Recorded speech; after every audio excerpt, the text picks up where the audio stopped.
This is the story of a man named Stanley. Stanley worked for a company in a big building where he was employee number 427. Employee number 427's job was simple. He sat at his desk in room 427 and he pushed buttons on a keyboard. Orders came to him through a monitor on his desk, telling him what buttons to push, how long to push them, and in what order. This is what employee 427 did every day of every month of every year.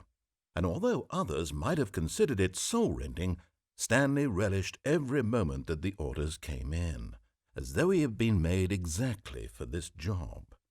And Stanley was happy.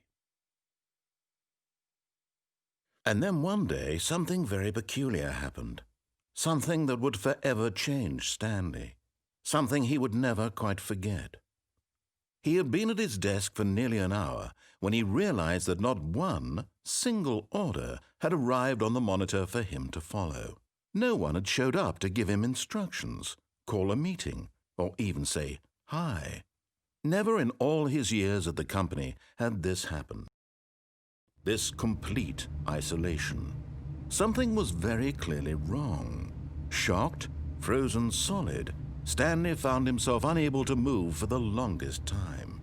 But as he came to his wits and regained his senses, he got up from his desk and stepped out of his office. All of his co-workers were gone. What could it mean? Stanley decided to go to the meeting room. Perhaps he had simply missed a memo.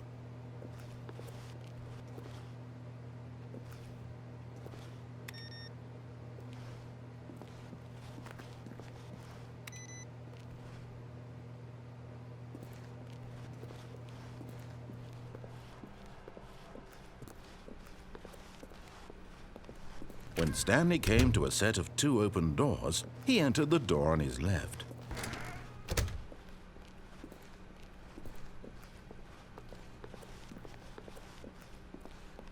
Yet there was not a single person here either. Feeling a wave of disbelief, Stanley decided to go up to his boss's office, hoping he might find an answer there.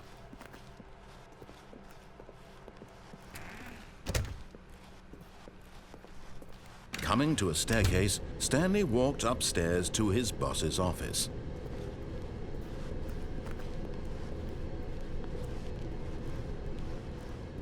But Stanley just couldn't do it.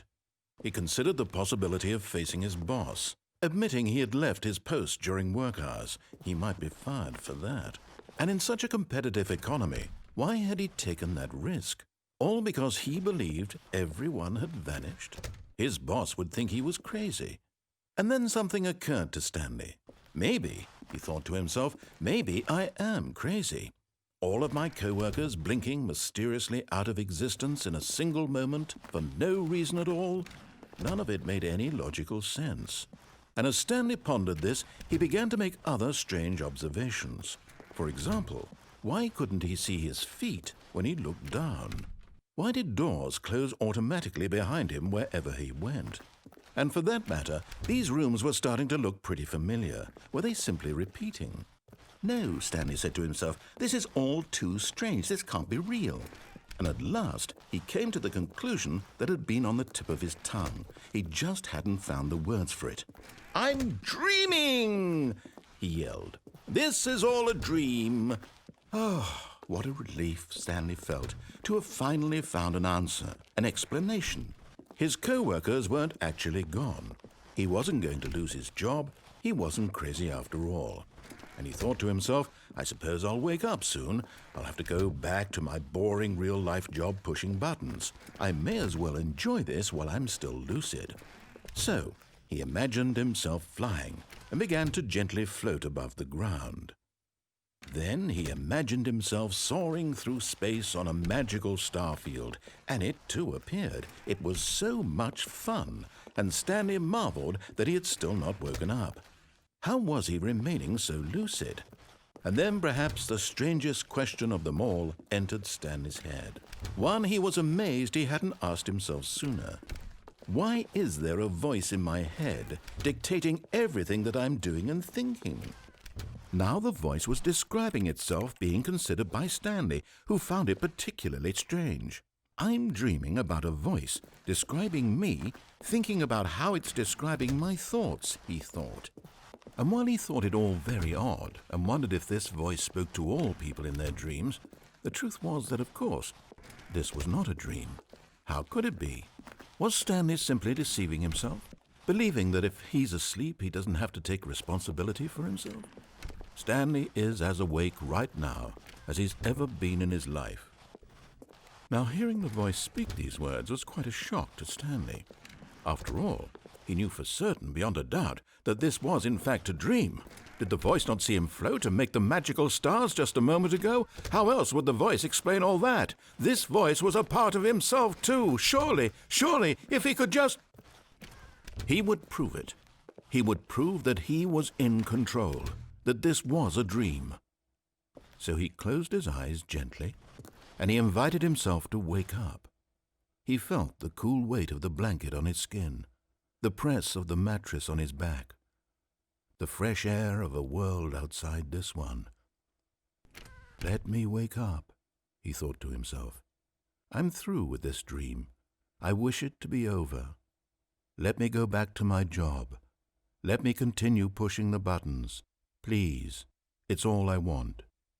I want my apartment and my wife and my job. All I want is my life exactly the way it's always been.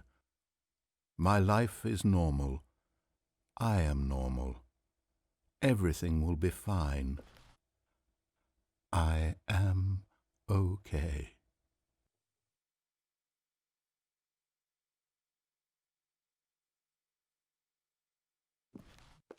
Stanley began screaming.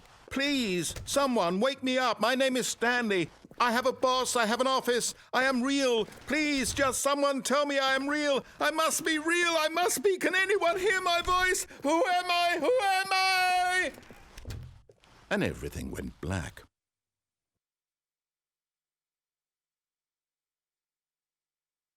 This is the story of a woman named Mariella.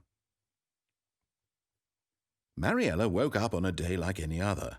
She arose, got dressed, gathered her belongings, and walked to her place of work.